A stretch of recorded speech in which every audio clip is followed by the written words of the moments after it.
And straight away you can see that the Scarlets are trying to deploy the whip, and Harry Robinson on his competitive debut. And he's a really physical defender. And here is Rory Pittman, 19 stone. Take a bit of that, Ulster. Did Rory Pittman do enough to ground the ball there? It was power. Herring to Franco van der Merwe. Now Roger Wilson hammers his way into John Barkley now. Paul Marshall gives the ball away to Jake Ball. Can they find a quickie? Can they find a quickie? They can find a quickie. And it's Gareth Davis. 10 tries. Is there a chance for width on this side through Gareth? Oh, there's a hole through the middle. And now there's a chance for Liam Williams. It's going to take some furious defending here from Ulster to stop the Scarlets.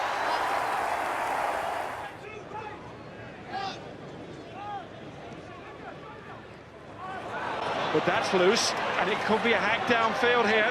There's a chance for the Scarlets, and it's Williams trying to get there, and Williams is putting the burners down.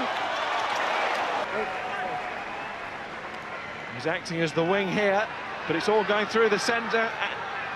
It's nearly for Sneijman.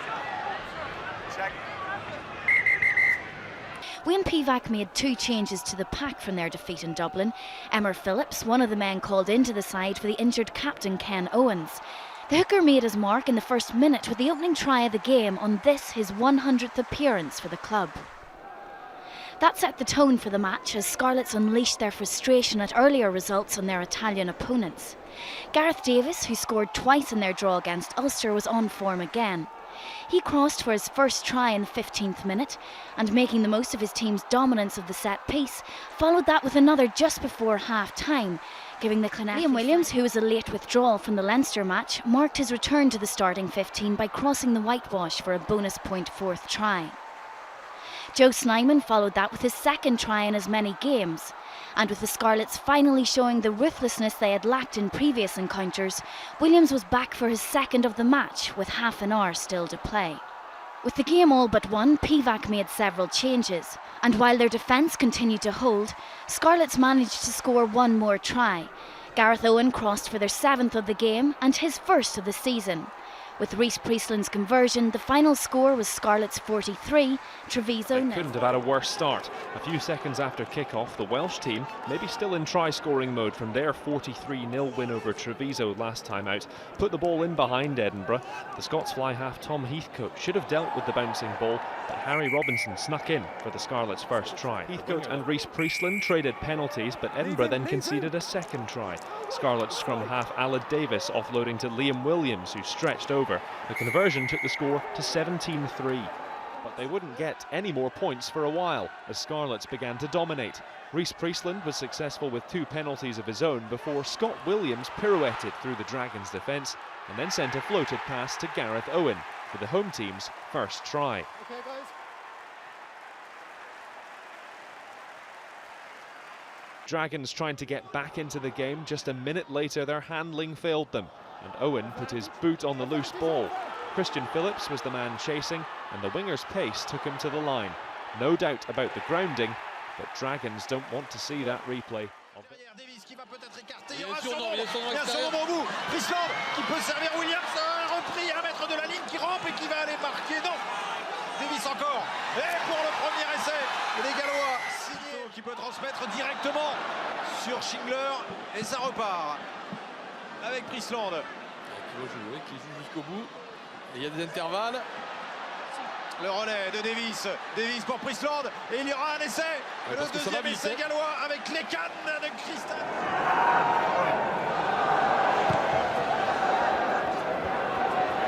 His left boot by the fly half to Liam Williams. Tough, nuggety fullback for Scarlets. Over the head of Benjamin. Benjamin has Williams up in support. He decides not to use him and then he loses it. What an error! Ball's been lost. Robinson will score.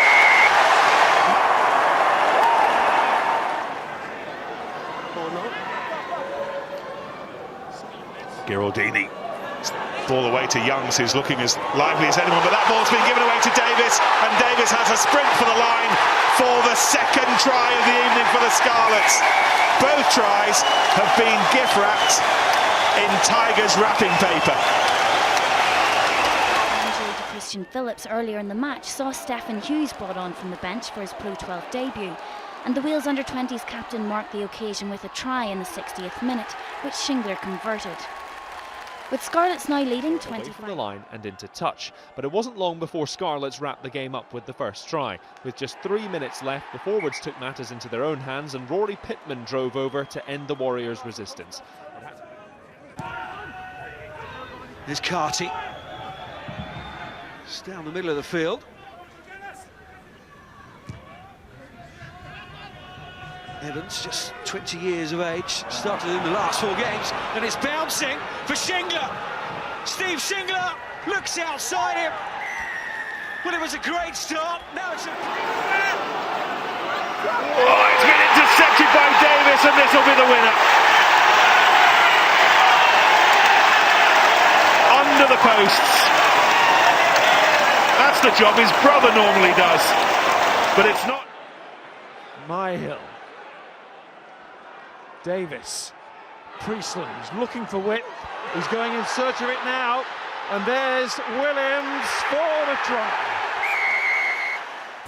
He made one change. Aaron Jarvis is on the field for this second half for Dimitri Arhip to try and improve his scrum, which went against the Ospreys again. Here's Williams, who's certainly going in the right direction here. Oh my goodness, he's going to go all the way inside to Liam Williams. Wasn't held. Scott Williams there, just ate up the ground, and John Barkley.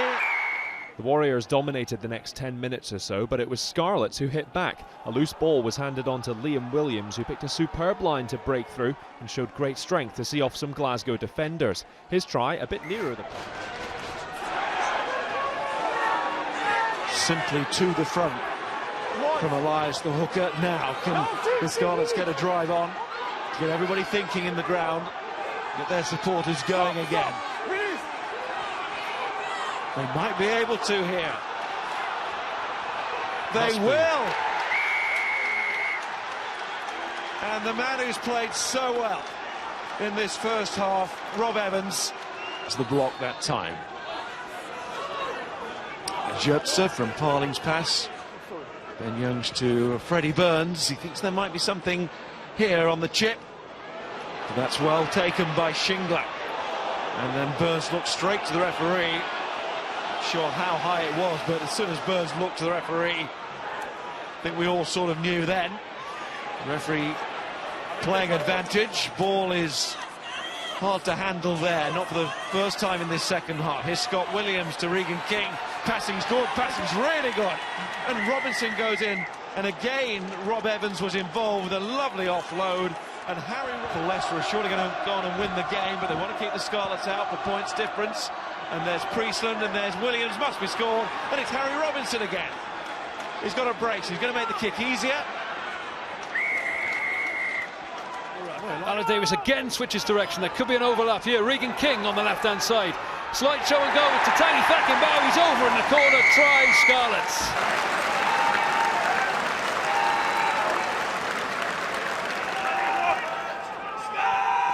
But it's quick ball again for Alan Davis. This time it's John Barkley. Ken Owens in support, clearing out the ruck. Davis again to Shingler. Shingler looks, cuts back inside. Meters away now. Regan King, beautiful pass. Harry Robinson over the line. Tries to make it round to the post, makes an extra couple of yards to make the conversion that bit easier. But once again, we just see the magic of Regan King.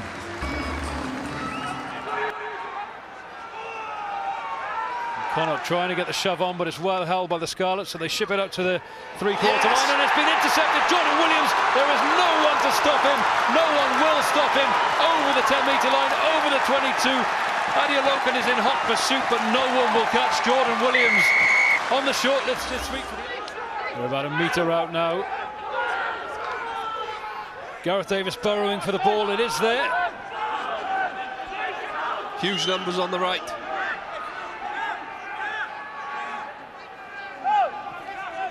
Aaron Shingler just inching towards the try line. Slips it to James Davis. James Davis with the try. The back row flankers acting in unison. Keating looking for the cross kick. There's an opportunity here. Hadley Parks. Can he get there? Yes, he can. Steve Shingler and Ruan Pienaar traded 2 penalties each to make it 6-all over the opening 37 minutes, and then Ulster's Ian Humphreys threw a pass that was intercepted by John Barclay, who raced away to score. Not a happy memory for Humphreys on his 100th appearance, and Shingler's conversion gave Scarlets a 13-6. It was Scarlets who crossed before the final whistle.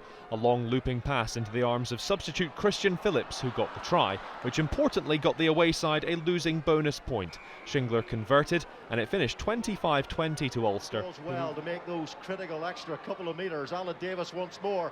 Here's Steve Shingler. Regan King takes man and ball. Jimmy Goppert is up hard in defence for Leinster. George Earl.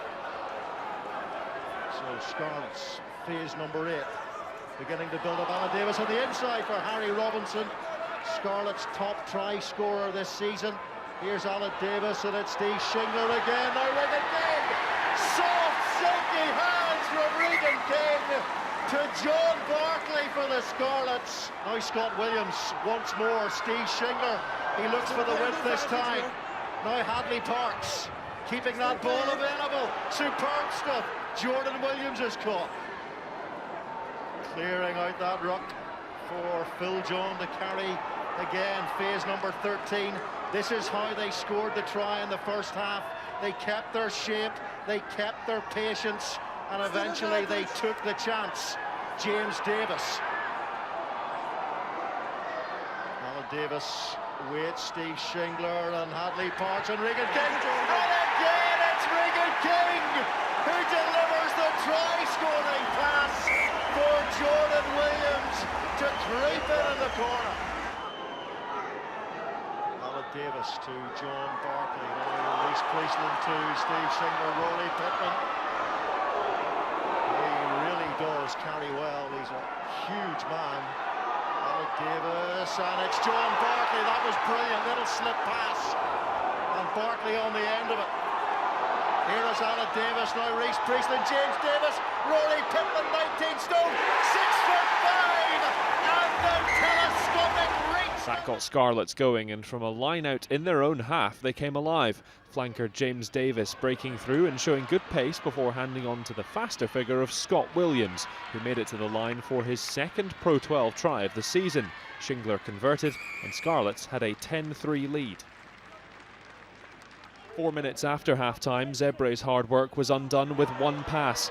Williams reading it to perfection and sprinting away for his second try of the game, and his second without a hand being laid on him. Substitute Reece Priestland took over kicking. But this match wasn't nearly over, even with little time left. Scarlets kept playing adventurously and were rewarded when an overlap gave flanker Davis a clear run to the line. Crucially, Matteo Praticetti was yellow-carded in the build-up to the try. Jones added a further penalty, but after 37 minutes, the Scarlets finally crossed for their first try. Ken Owens barging his way through a few tackles to dot down under the posts. The hooker certainly fired up on Derby Day. Priestland's conversion took the score to 10-all, but there was magic to come before half-time. Scarlets fullback Liam Williams with some impromptu brilliance to chip and gather before handing on to a rampaging Scott Williams, who had timed his support run perfectly to streak away from any challengers. Priestland again converted, and a whirlwind 10 minutes saw Scarlets go in 17-10 ahead at half-time. The break was no inconvenience for the Scarlets, who started the second half with another try. Williams popping up at fly half and dancing his way through some questionable Dragons defence. Priestland's conversion took Scarlets' lead to 24-10. In the chase for the top 6, every point's vital, and Scarlets didn't let up in their pursuit of a bonus point try. They got it with 20 minutes to go when the ball found its way to Harry Robinson on the wing, who crossed for his 5th Pro 12 try of the season. The gap was too big for the Dragons. The home crowd had a try to celebrate. 65 minutes in, a driving maul was steered by Ken Owens at the back, and the hooker ended up dotting down for the score. It gave Scarlets some breathing space, and after Priestland converted, there was no way back for the Blues. 16 Europe fading, Scarlets had to perform much better in the second half, but it took them until the hour mark to finally get their first try. After patiently building some phases, Liam Williams cut a nice line to go in under the posts. With Priestland's conversion, they'd cut Treviso's lead to 13-10. That try galvanised Scarlets, and they took the lead for the first time in the match just 9 minutes later. Priestland's missed pass timed perfectly, and winger Steph Evans squeezed in at the corner. Again, Priestland converted to make it 17-13 to Scarlets, and that's how the game finished. In the